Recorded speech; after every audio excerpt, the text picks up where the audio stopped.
In the last chapter, we looked at some basic QMR capability by running defect metrics reports.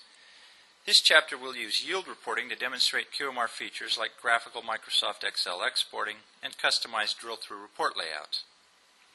Yield is the number of times a unit successfully completes an operation divided by the number of attempts.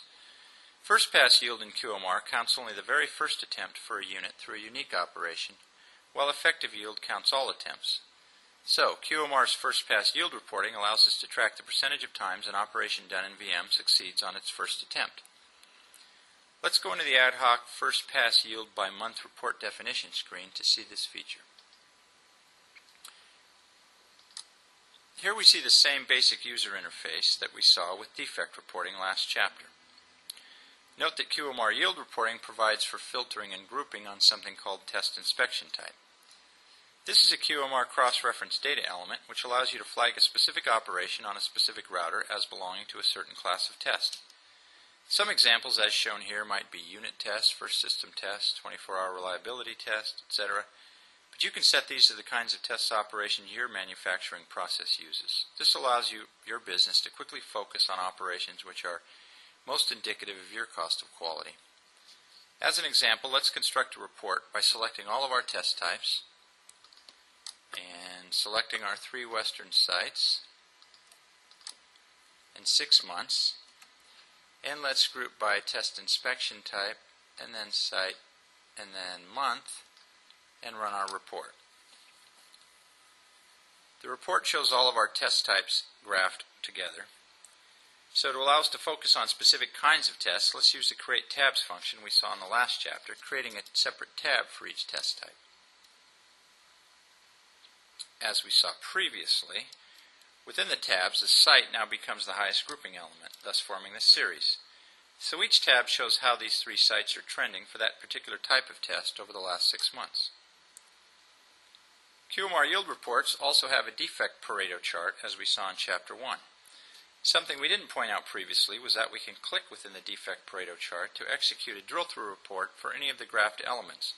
For example, clicking here shows the first system test errors, which are voltage leak, for the last month.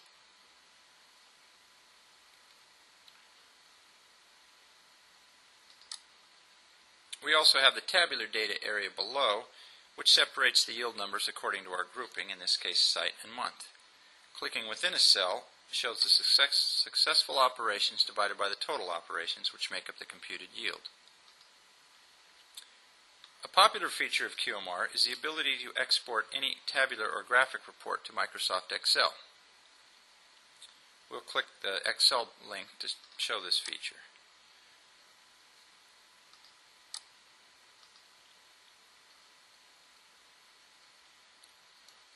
Note that in Excel we have a separate worksheet for each test type, just as we had in the web report we exported from.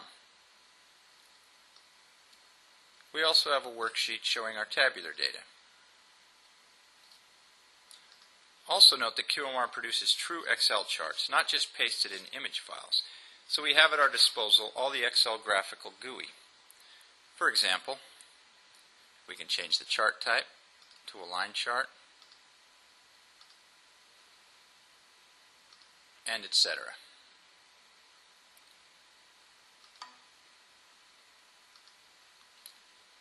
This is probably a useful report, so let's save it as a favorite.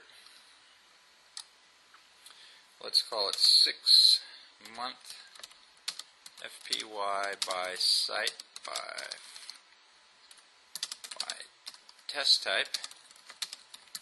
This time let's save it as a standard favorite rather than a user-specific favorite, which is something I can do as the QMR administrator. Returning to the home page, we see we now have a new standard report which is available to any QMR user with a single click.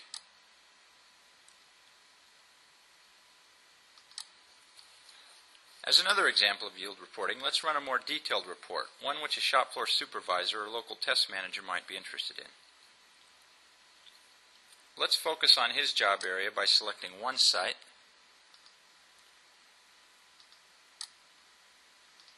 a single work center within that site,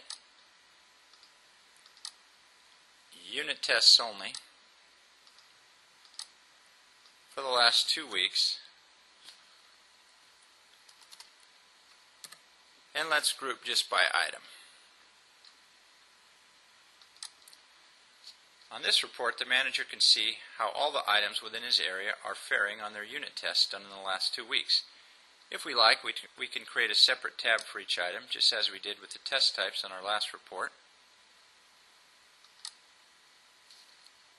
We can click on an item cell to show the number of successful tests and the total number of tests, which comprise the computed yield value.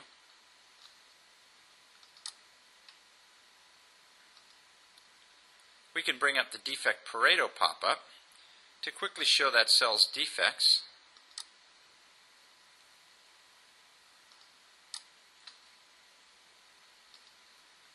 Or we can execute a detailed drill-through report to see all the operations for this cell and various detail fields for each.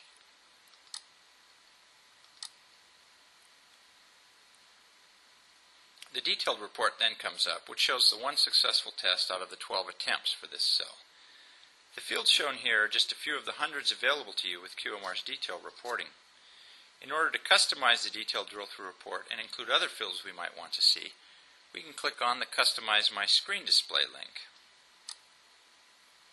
This shows all the available fields, as well as which ones are currently selected for your detailed drill-through report layout.